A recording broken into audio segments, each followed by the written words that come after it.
all our meetings at one time, but that means I'm here all day meeting. I have to be ready before I get here. That's good stuff. Man, it's great to be back with y'all. Thank you for all the wonderful stuff this morning, and the lunch was exceptional as usual. We've got some, hopefully, some exciting things. We're working on next year's calendar and got some ministry philosophy that we're laying out there, and we're hoping to be able to integrate some things throughout the year and as we progress through the year.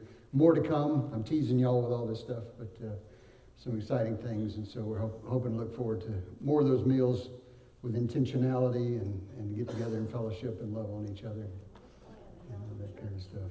What you said? I said you're going to have a healthy church. A healthy church. We all need to eat Karen's kale salad. That's right. That's good. And it was good. It was good. Well, let's take some prayer requests, but before we do, there's a need that's been presented to us. There's a house burned down. I'm going to mess it all up. And he's not. There you are, Eric. So tell me the association again. It was Chuck Johnson, Chuck Johnson's co-worker. Co-worker. Yeah. And their house burned down, lost everything. Yeah. So there's an immediate need for clothes. Now, furniture and that kind of stuff down the road, that kind of, those things. But we're heading into the crazy season, and the whole family lost all their stuff. So there's a list of sizes. I'm not going to read off to the woman and the man sizes here, but it'll be in the office. But there's a boy, a girl, and a teen girl. And sizes 6, 7, and 8 for the boy. Shoe sizes listed on here. Girl sizes 6 and 7.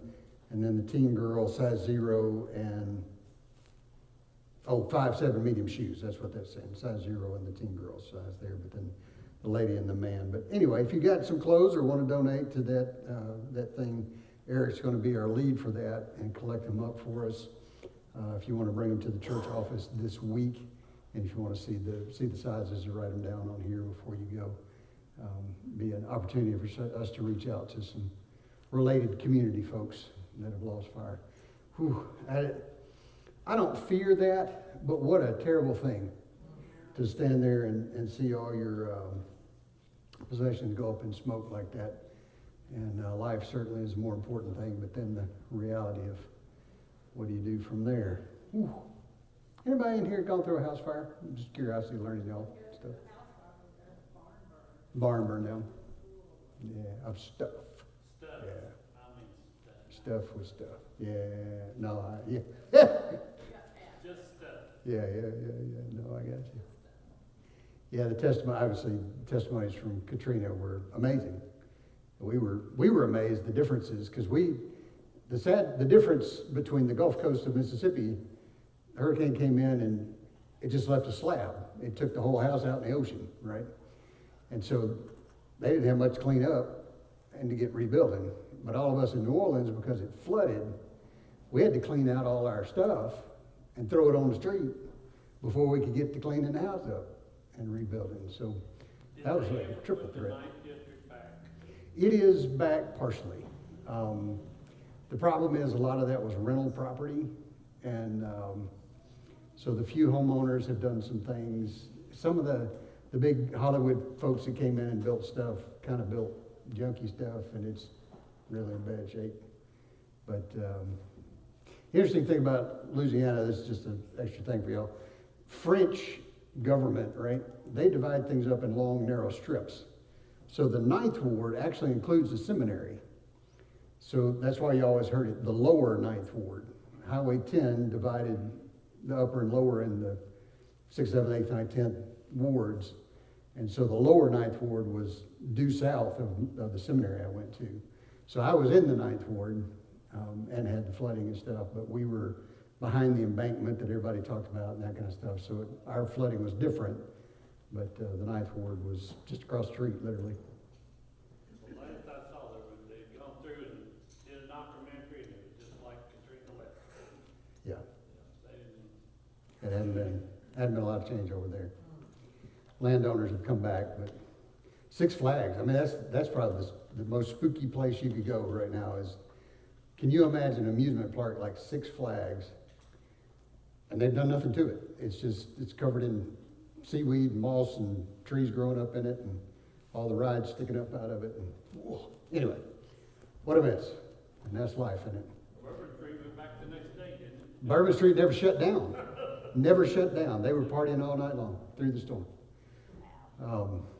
Yep, never shut down. But it's on the highest point in the city. So it's up above floodwaters. All right, prayer requests, more serious business, right? Certainly remember Florida as we talked about that, but go ahead. Remember Ben Ratcliffe. Ben Ratcliffe, yeah. So, very tender moment this morning. I wasn't really sure what they were, but what's been shared with the church already? What can we say about it? Just, He had cancer of the lymph nodes yes, sir. and had to have surgery. Right, Now they took him back Thursday for another PET scan. right. And there's some hot spots showing. And so they are, so since y'all know that, there are some, they're gonna have to do a biopsy this week and that kind of stuff. And of course, they're scared and need our prayer coverage for sure. What a precious young man. Really neat kid. Good young man. Whole family, but Good kid. what a great kid. Yeah. Fervent prayers. Anybody else? Dr. Stephen Mustard from Mother's Day. Oh, excellent. Rebecca is late having this baby. Oh, no. So they're, all this weekend, nobody's been able to get a hold of them, so Oof. just keep them in prayer. Yeah, for sure. Now but he's back, or is he still over in Shirley? Okay, good. All right, good. Because that was the plan. Till she has the baby. Till she has the baby, yeah. Okay. Good. Our friend Mr. Gentry. You better know. You did what now? Mr. Gentry's done. Mr. Trenton. Yeah. Joe's nephew Terry Florent has to have his kidney removed. Yes. Yeah, Joey was telling me that. Yeah. Joey's having surgery too. Yeah, And Joey's having surgery this week on his shoulder. He's looking forward to it. Right? Want some relief. Yeah, with this weather change today, he said, not helpful. Yeah. In the pain department. Anybody else? Did you run yours? Yes, for sure. Carol Hale. She sure appreciates you. Yeah. Al was in my office this morning when Bobby came in, and they had just a sweet little exchange, and yeah, it was pretty pretty. Unspoken. Yes, sir. Yes, ma'am. Yeah, I mean, if you hadn't heard it, the update on Carol is she's going to the bathroom by herself. Woo! Praise God. And she's still got the feeding tube in, but she's eating. And so that's a benefit because they're supposed to go back, End of the month, I think they could see about getting that. seeing about getting it out. And so she'll go in there and tell them, well, I'm already eating. So, take it out. She is talking, but. She's talking you about it. have to listen closely to make out the words, but some things are very clear. Yeah. Yeah, that's just wild. It's just the last thing usually that comes back, I think. Oh, okay. All right. Oh, what a season she's been through. Right. With joy in her heart. That's the, Absolutely. every time you go there, she's as happy as can be. It's that smile and that infectious laugh. Yeah, She's just so happy. as happy as you can be. Yeah. Remember Bobby, he's been such a good character. Yeah. No, right on. Oh, foot. What was the other good news you gave me this morning?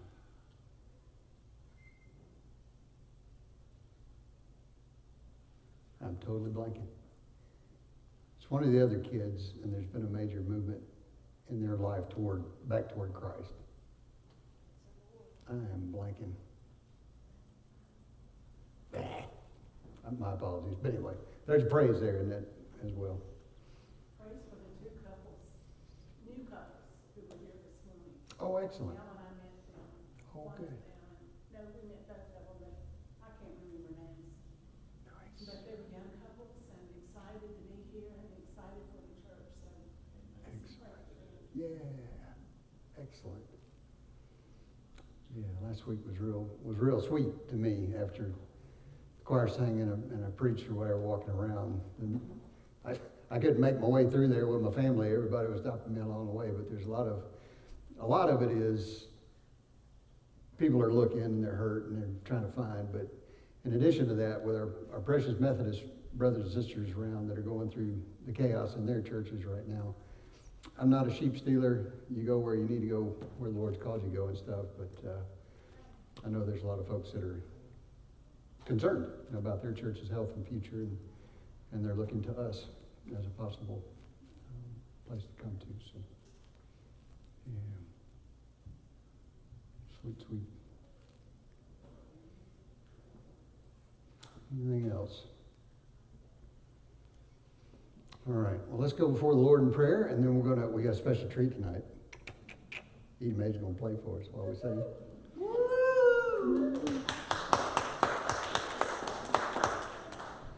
And we'll sing a couple of hymns together, and then we'll get back into it. I was talking to Jim about where we left off on the study the last time 2 weeks ago, or 3 weeks ago now. And he said, well, none of us can remember anyway if we back up.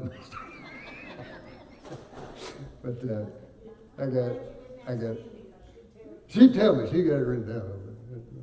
All right. Let's go before the Lord with prayer. Father, we do thank you for your mercies and your grace that are new every morning. And but we are reminded how fleeting this life is and the changes that can happen. So for this precious family that's now lost their house to fire, we do lift them up before you. We understand that they are believers. And Father, prompt our hearts and help in that direction. But we don't want to forget, Father, a major event happened in Florida, and so easily we can go on with our lives. But we do pray for all the people that are struggling to recover, to rebuild, that are trying to decide if they're even going to move back. And Father, for these operations that are coming up soon, the concerns of a family, the excitement about a surgery, but at the same time, concern about it going well. We do put them before you as our great physician, knowing that you are in charge of it all. And then, Father, for the praises of surgeries that have been successful and healings that are happening. Oh, it is so amazing to hear the praise, to hear the testimony, to see the joy in the hearts of those that love you, and you are working out your plan in their lives, even through the scars and even through the difficulties. So, Father, tonight we come again to break open your word, to look again at a story and a story that began the journey to you rescuing our hearts after the fall of this world. And so we give you the praise for all that we have been given because of the sacrifice that was made on our behalf. So we lay these things before you because we know that you are faithful and just, that you keep your promises. And we pray through the strength of the Spirit in the name of Jesus. Amen. Amen. All right. We're going to stay in the red book tonight. What you want to do first? Either one? Let's go in numerical order. We're going to do 564, just a closer walk with thee.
We're going to turn over to 611, He Hideth My Soul.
All right. Well, it has been a few weeks since we gathered together. And maybe we're going to finish up Genesis tonight. I will remind you, the notes are a little funny here. I realized how it ends at Genesis chapter 40, and there's several more chapters after that. But it's because we're trying to hit the highlights, the wave tops of the story, and the important parts to piece this all together for us. So that's why it doesn't take a deep dive. We'll do that in future times together as a family. All right. So, if I'm correct, we left off at Genesis 22. Is that right? On page 3. All right. Thank you, ma'am. Whew, she keeps me right on track. That's good stuff. All right. So, page 3, Genesis 22. It's the continuation of that. We're back at Abraham and Isaac, their story. Yes, sir. Okay, stand right there, Steve. I'll bring you the answer that I'm going to give you, and we're going to continue on. Okay?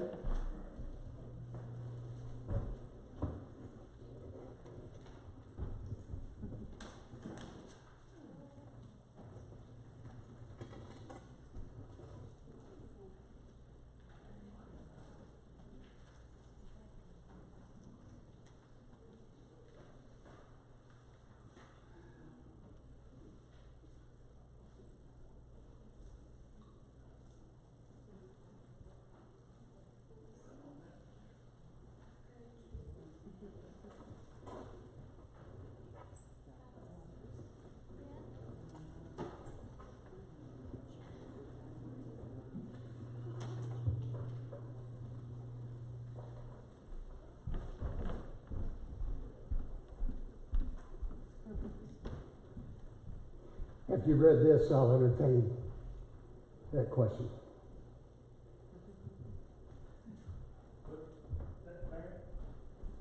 I think that study misrepresents God. Once you've read that, you'll understand that it does not, and I'll entertain your question in this public forum.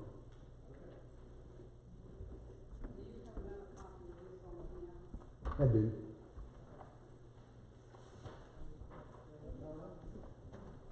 Oh, how many more do we need?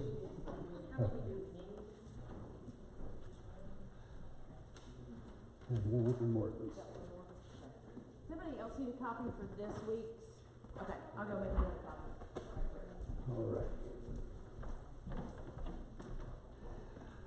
Now,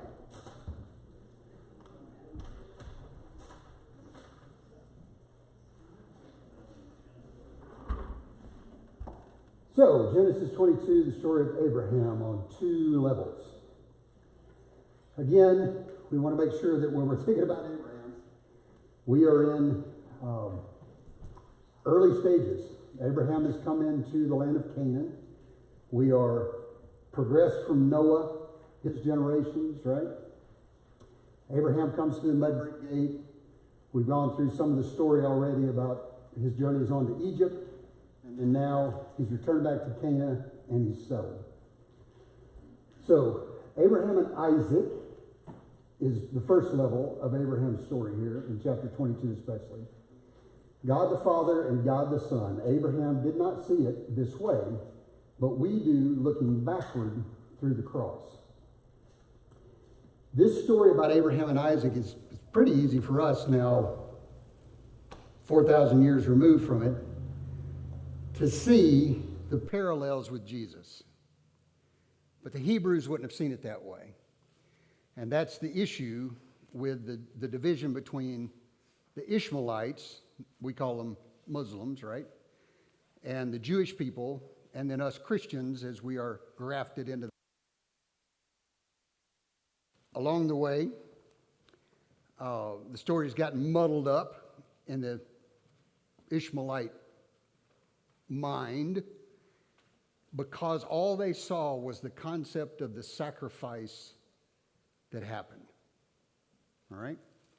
So, for us, Jews and now Christians looking in reverse, the Abraham and Isaac story is God the Father, Abraham representing on earth God the Father, and Isaac representing God the Son. That's one level of the story. Now, lest we got all tangled up, and this is something that we can get tangled up in, with this concept of why in the world would God ask for human sacrifice? Abraham is now in a culture and in a time period where human sacrifice is not unknown. It's a common practice amongst the pagans around him. What God is doing is setting up this opportunity for him to reveal himself again as the provider. So, I mean, I can't even imagine. Can you? If God asks you to take not only one of your children, but your firstborn, the child that he has promised all along, and now he's going to offer this child, he wants you to offer this child as a sacrifice.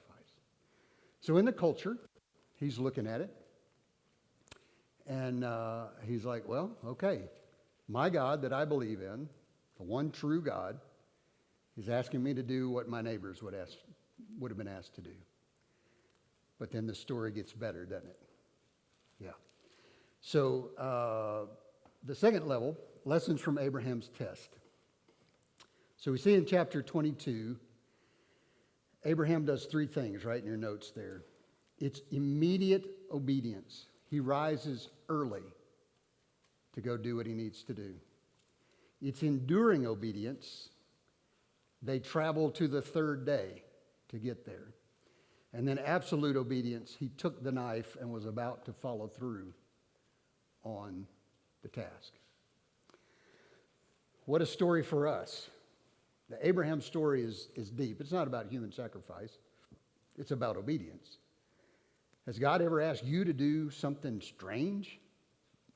Something that seems you don't quite get it. You don't understand it.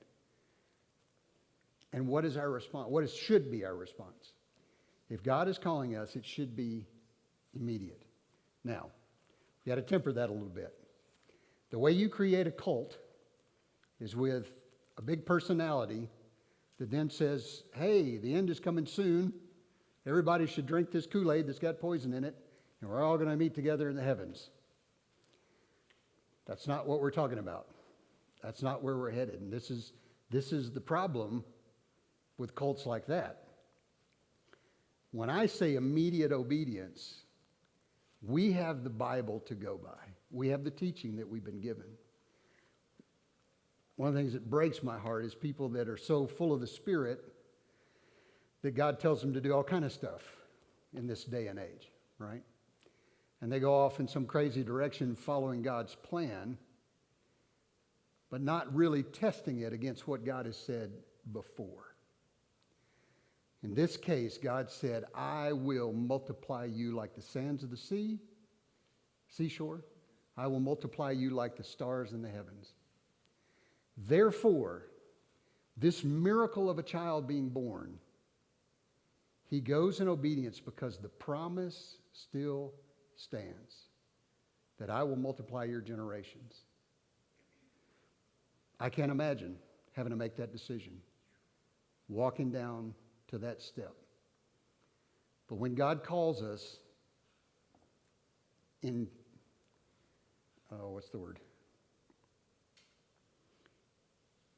If God's calling us to a task that matches to the Bible, it doesn't go against the scriptures, it seems hard for us, it seems difficult, then we must move immediately, just like Abraham.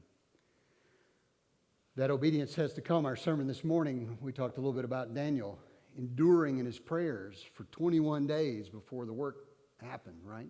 He'd sing things before. Sometimes we have to endure, especially when it's something God calls us to. My calling to chaplaincy took 9 years. I thought I was going to do it like that. We went to seminary. I had this plan. Anissa was going to work full-time to support us, and I was going to be a full-time student. I was going to take online classes. I was going to go to summer school. We were going to get done and get back to the Army where I belonged. And then chief of police job, and then Hurricane Katrina, and then it was, wow. I'm supposed to slow down. I'm supposed to absorb. I'm supposed to learn. I'm supposed to travel. I'm supposed to do all these things in preparation. And then God's blessing, once it finally came back, was amazing. In fact, I had to give it all away. So our faith has to be enduring, or our obedience has to be enduring. And then it has to be absolute. You can't hold back. What do we read in Acts, right? Offerings are being made, money's being given, property's being sold. And one couple decides to, that's a lot of money.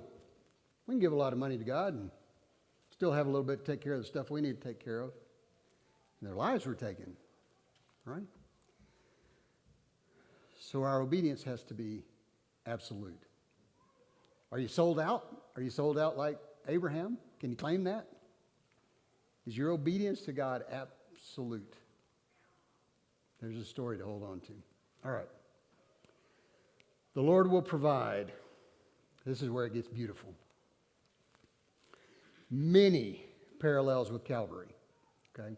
Jamie and I love to talk about all of the pre-incarnations of Jesus that we see in the Old Testament. And there's a bunch of them. And they're so beautiful. But Abraham's life becomes a testimony pointing toward the cross. And we see it right here. So if Abraham represents God the Father on the earth, Isaac represents God the Son, we start to see these parallels. The only Son whom you love. Right? That's God's commandment. Take Isaac, your son, your only son, whom you love. What does God say about Jesus?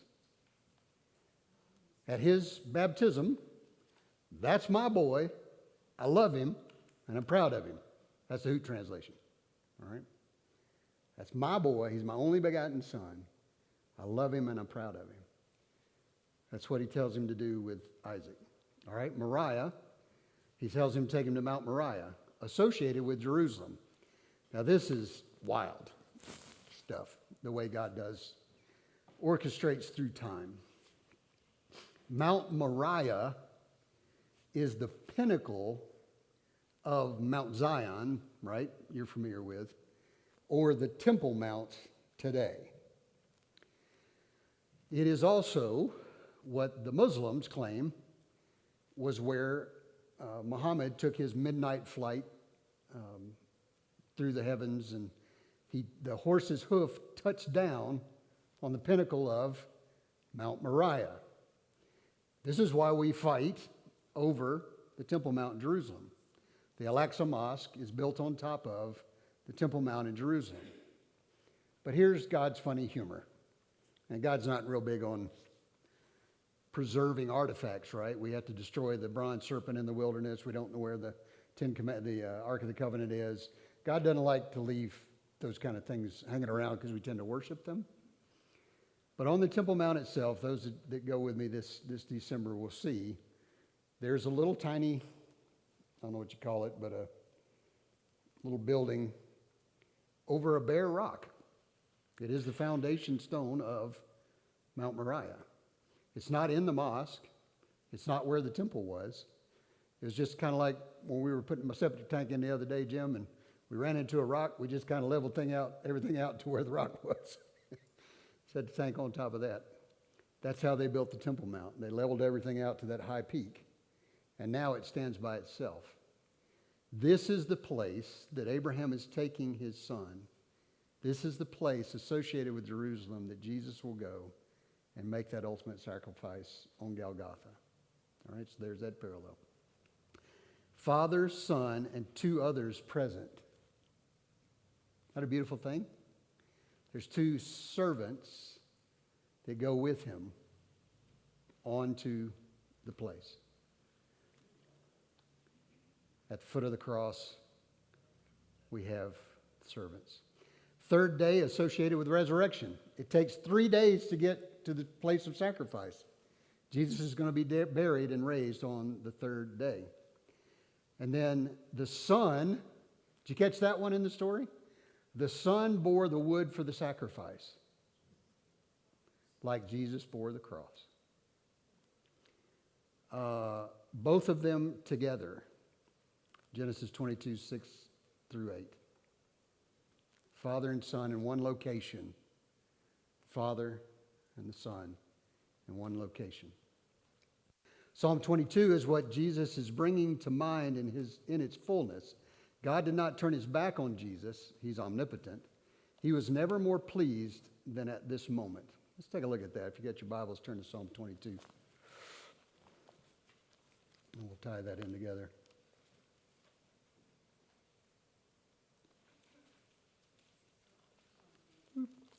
Psalm 22.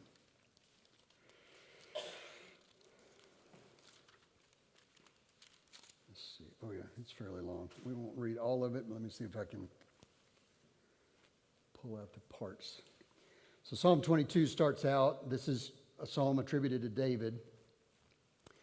My God, why have you forsaken me? Abraham is questioning that very thing. God, why have you forsaken me? Right? Jesus is alluding back for the benefit of the Jews. Why are you so far from saving me from the words of my groaning? Oh my God, I cry by day, but you do not answer, and by night, but I find no rest. Yet you are holy, enthroned in the praises of Israel. In you our fathers trusted. They trusted and you delivered them. Abraham, right? To you they cried and were rescued. In you they trusted and were not put to shame, as Abraham lifted the knife for the sacrifice. But I am a worm and not a man, scorned by mankind, despised by my people, by the people. All who see me mock me, and they make mouths at me. They wag their heads. He trusts in the Lord. Let him deliver him. Let him rescue him from the lights in him. All right, for the sake of time, bookmark 22 to read on your own with this thought in mind. It's recorded for us in the Gospels that Jesus simply says from the cross, my God, why have you forsaken me? I've alluded to this several times in our sermons as Jesus makes callback references to the Old Testament. The people that are around him should immediately remember the rest of the psalm. It's like the word, as I was watching you as we were singing just now, so many of you know all the words to those two psalms, and you sang it without your books. Or at least you know the chorus. The people that were there at the foot of the cross that should have known better, that should have known this was the Messiah, this is the reality. Jesus simply says, my God, why have you forsaken me? And their minds should immediately go back to this. They should start connecting the dots. If their minds are clear, if the demons are not polluting their thoughts, they should connect the dots across the board. All right. And then finally, God will provide the lamb in verse 8. Isn't that interesting? I'm going to pause right there. This is one of the neat things that we can wrestle with our Muslim friends. We frankly can acknowledge that in the Quran, where it says that Ishmael was the sacrifice rather than Isaac because Ishmael was the oldest born son, okay, we'll concede that point. But Abraham still had to be faithful. Now in the Quran, rather than in our Bibles, the animal was caught by its horns in the bush, the Quran specifically says that there is a lamb trapped in the bushes. And that becomes the right sacrifice. Okay, cool. So instead of Ishmael, it's a lamb. What does the Quran say about Jesus? Because Jesus, there's a whole a whole book in the Quran about Jesus. They call him Isa. And it says that he will be the Lamb of God. In their own book, it testifies to the connection to Abraham. And it becomes almost irrelevant in that kind of discussion whether it was Ishmael or Isaac at this point, though it is important that it was Isaac. That the fact of the matter is that even in the Quran, Jesus was a sacrifice. He was the lamb. So there's the picture that we see in Genesis. What a beautiful, beautiful picture. Laying it out, and then finally the right sacrifice is a lamb and not us to die. We have to die to self because of the sacrifice that was made for us. Jesus is the ultimate sacrifice. This waiting and all the end time stuff that we're looking at happening right now, the red heifers and all those things are neat because it points us that things are happening quick and we're moving in the right direction. However, God bless it, we need to be praying for them because they're sacrificing for the wrong reasons. This picture in the story of Abraham and Isaac culminates and calls back and puts a period on the end of the sacrificial system, that Jesus Christ, the Lamb of God, was there. But then the parallel breaks down. In the story of Abraham and Isaac, God spares Isaac's life. In the story of Jesus, God doesn't let the cup pass from him. He has to go. He has to be the sacrifice. Because even if God had demanded a human sacrifice in the point of Isaac, it would not have satisfied God's wrath and our judgment for eternity. It had to be Jesus. And so there is the difference. Jesus is the ultimate sacrifice. All right.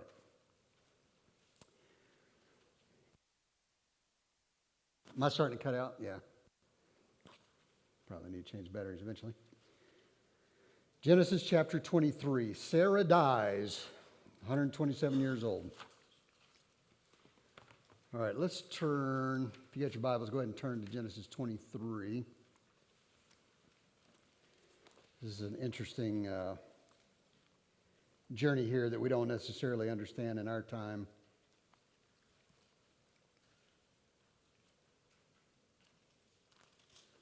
All right, Sarah lived 127 years.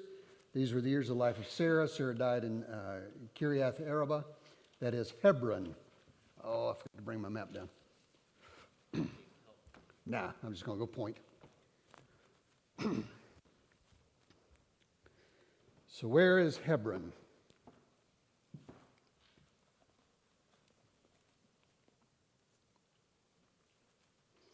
Jerusalem is here. Beersheba, where most of what Abraham is doing, the well of Abraham, the journeys, right? He parts ways with Lot. Lot goes this way. Abraham has this way. Hebron is right here in between Jerusalem and Beersheba, halfway. It's headed toward and in very close proximity to the Herodium. So there's some really interesting archaeology going on right now that they keep digging this burial chamber, or they keep looking for this burial chamber in that area, in that region.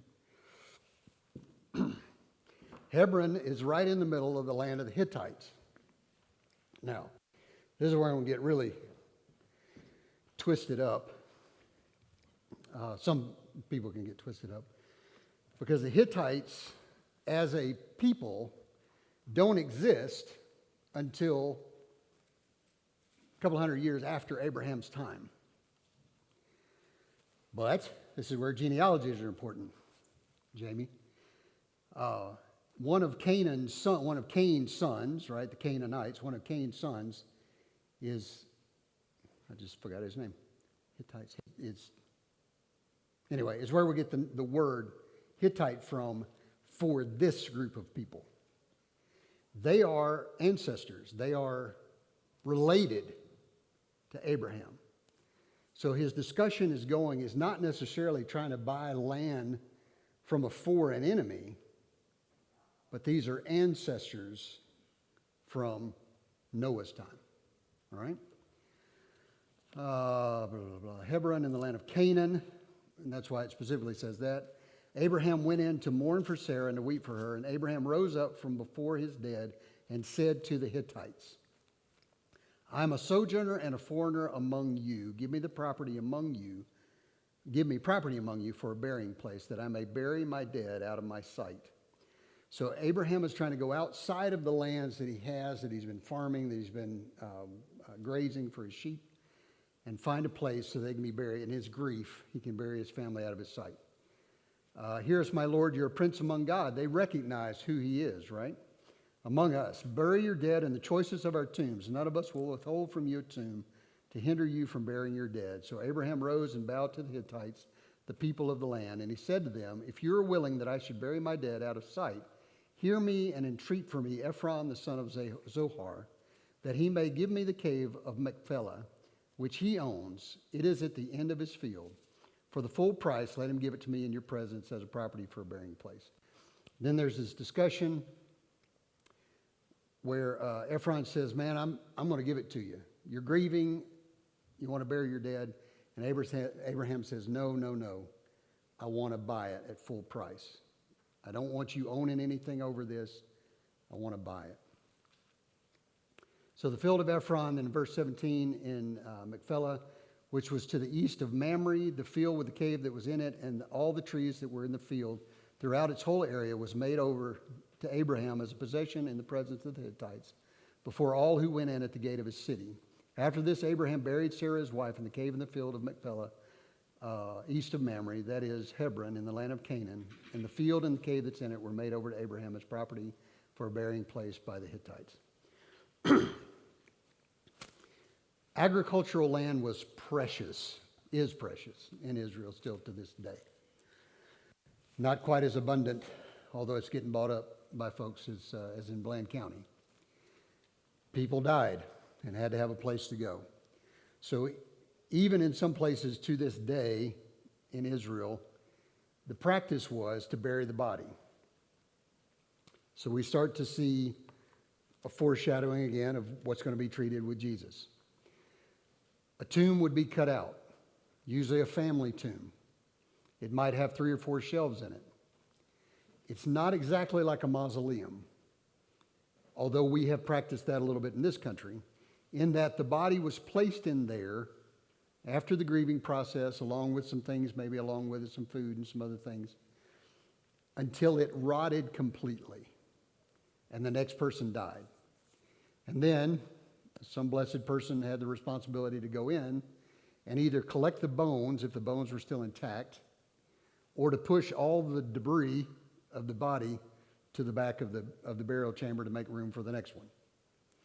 Now, one other practice that happened, and this is where we'll see, well, we're not going to talk about it, but where you see carrying the bones of their ancestors. So after everything had decayed, all the flesh had decayed and the bones were left. We see it when a deer dies, right? And the bones are still left out on the ground. They would collect up the bones and put them in what's called an ossuary. It's a really strange word. But a little tiny box that usually was about the length of the femur bone, and then they'd fit carefully all the other pieces in there.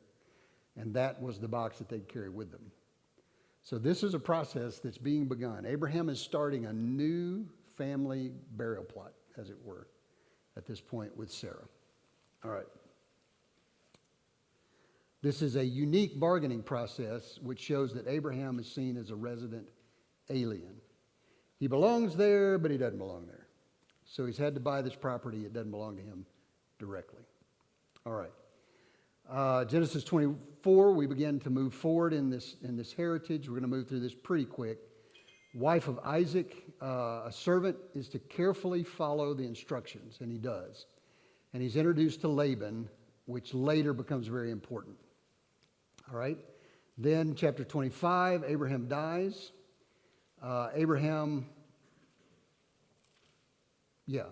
So the perspective here is how the generations change. I think I mentioned the last time we talked about that I did an introduction for a study on Joseph, I'm sorry. And I titled that introductory sermon, Joseph, a Royal Mess. So Abraham has this promise. We've talked about how the Israelites keep forgetting things, right? At this point, they're still Hebrews. Abraham has this promise that God is going to multiply him. He's telling the story. Isaac knows. Isaac remembers the day he was almost sacrificed, for goodness sakes, right? He's carrying the story forward. So Abraham in chapter 25, verse 7 and 8, is an old man and full of years. Isaac in chapter 35, we lose the word man, may or may not be important. He's old and full of days. Abraham's an old man and he's full of years. Isaac's old and full of days. But then his son Jacob, 47:9, the third generation, his days were few and evil, forgetting who we were. Now, that doesn't bring comfort to you, but grandparents, parents in this room, as we continue to pray for our generations, that's why the promise in the 10 Commandments is there. I will give my blessing to thousands of generations that love me and keep my commandments. But that is an individual responsibility, because the curse of that commandment is that my anger will be meted out on the third and fourth generation of those that hate me and do not keep my commandments. So we're going to process through these guys. Abraham's died, Isaac's died, Now we've moved on to Jacob. All right, chapter 32, 24 through 32. Well, let's just read it. It's short enough. Let's go to 32. This is a theological piece of literature.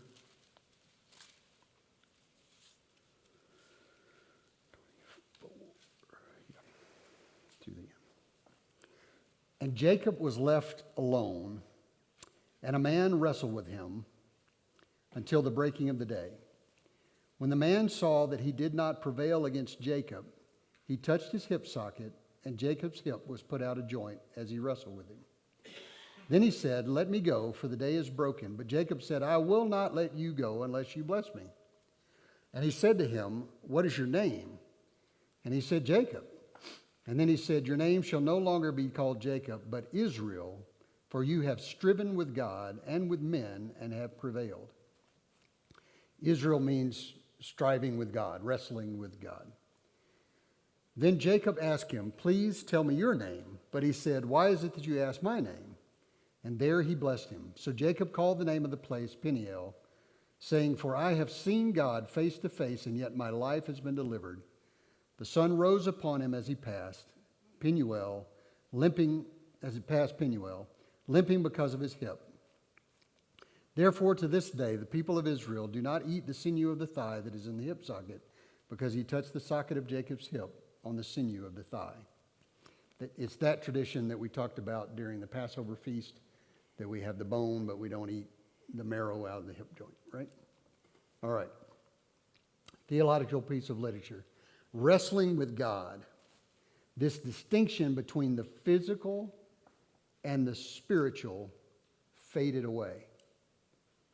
Jacob's life up to this point has been directed and guided by God. Now all of a sudden the spiritual intersects with the physical. He is now alone with God, verse 24 tells us. He faced himself and the past, verse 27. And then his name was changed because God was in control, verse 28. And he never walked the same again. Jacob's story with wrestling with God is our story. We all want to go our own way, don't we? We all want to go along the path that we're trotting, that we choose, the path that we want to go to in our own. But it's not until we get alone with God, we wrestle with God face to face, broken man, broken woman, the reality of my sin, the reality of my future, the hurts that I feel, whatever it may be, wrestling with God. Why? So much of our literature, so much of our personal testimonies are testimonies of where we have fallen to the depths of depravity in our own souls and our own lives. And now we've cried out to God. He has to face himself and his past. And then he gets a name change because God is in control. And we never walk the same again. This has become a passion of mine, studying this concept of name changes. Abram to Abraham, Saul to Paul, Simon to Peter, and then a promise for each and every one of us in Revelation. There is a white stone with a new name written on it, revealed in heaven. And that idea, we started a ministry called Whitestone Ministry because of that. Because that's the transformation that has to come in your life. God gives you a new name. Now, it may not be a name here on earth. It may not be a physical name change, but there's a lot of testimonies about that. Stories of adopted children that thought that they were one name, and then they find out that they were children of missionary, great-grandchildren of missionaries, and they change their name because they want to stay connected to who God is, because they wrestle with God, and they change their name. But who are you when your name was changed? Many of you, in growing up, received names from your parents that were not very nice names. Things that stung and burned and you carried forward. In fact, names that you carry with you that hurt very much, to the point that whenever you make a mistake, that's the name that you hear. Many of them are bad words. Most of them are hurtful words, but they become names that we believe about ourselves. When we encounter the true God of Israel, when we encounter the Jehovah God that sets us free, when we encounter Jesus Christ, he restores to us a new name, child of God, beloved child of God. We wrestle with him and we come out changed. Are we, when we're different, when we're changed, are we going to walk in a different way than we did before? Or are we going to continue to walk? That's the theological piece in that. All right. I'm going to wrap up tonight with Joseph, and we'll start Exodus next week. Now, reminder, we're not going to cover everything about Joseph, but I just want to make a big highlight right here. Okay? Marks of Joseph's greatness. Joseph is a really interesting character. He's a mama's boy. Well, he's a daddy's boy. He's a homebody, right? Much like his daddy. He's at home. He gets these special gifts. He's a dreamer of dreams. God is preparing him. And even in the even in the controversy and the temptations, under strong temptation, Joseph resists. Could he have fought back with his brothers? Maybe, maybe not. But they took him. When he went out to tell his dreams to his brothers, it felt like he was bragging. But yet he was telling prophecy. He was foretelling. When he comes into the land that he's never known before, sold, oh, by the way, again, by relatives, the people that his brothers sell him to are some of those long-lost relatives. And he sells, God talks about this quite a bit, they sell him into slavery? A brother? He gets off to Egypt and he gets under Potiphar's command there. And he falls right back into doing what he's always done before, taking care of the household. His jobs are to sweep the floors, make the beds, tend to the things, cook food perhaps. And he does them without complaining. He just does what he's always done. Then he has to face the crisis with Potiphar's wife. Talk about that more in a minute. He winds up in jail because of that. But even in jail, he falls right back into all the things he was trained to do before. Right?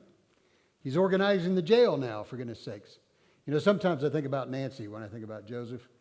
I think if she ever went to jail for whatever reason, she'd be organizing the jail too. She'd have them running like clockwork, right?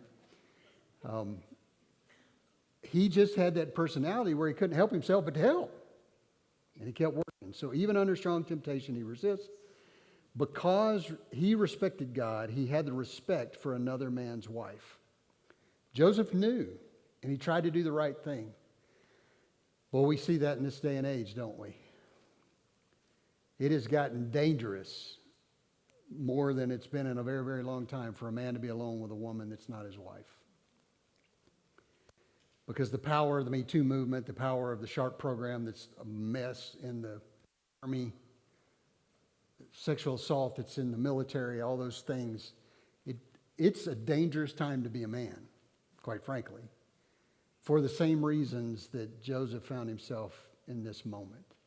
He's alone with Potiphar's wife. And she propositions him, and he resists because he fears God. Here I am in this land. I could take advantage of this opportunity. I could be well respected by her, and she would probably give me privileges. He could probably become part of her harem if that's what she were putting together. But he fears God and he resists. And in the midst of that, God's working all things together. She accuses him of infidelity, of trying to pursue her, and he gets sent to prison for it. Now, this next statement is an interesting thought about that. Potiphar is the captain of the guard. That's one of his responsibilities.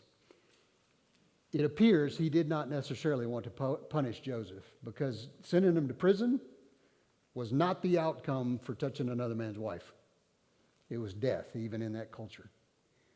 Potiphar saw all that he could do, and he puts him in a trustee position, we would consider it today, in the prison situation because of the talents and his respectability that he had. Potiphar probably didn't believe his wife, but he had to follow through and do something. But it's a fruitful life. Genesis 39:2, right? Key phrase in there is the Lord was with him. All along the way, Joseph has a fruitful life. But in every step, Joseph gives God the glory for what he had. And then what's different about Joseph at the end, his greatness is marked by his forgiveness towards his brothers. Now, we read that story, right? And we kind of get it. We love how Joseph jabs him in the ribs a little bit before he finally reveals who he is and gives complete forgiveness. But his heart is already bent that direction. His heart is just to see his daddy one more time. His heart is to see his younger brother one more time. And he's trying to manipulate the situation so he can get the family group back together. But the big point of the whole story, and then Genesis chapter 40 forward, is God's saving and restoration through Joseph. And we'll just have a little discussion about that at this moment.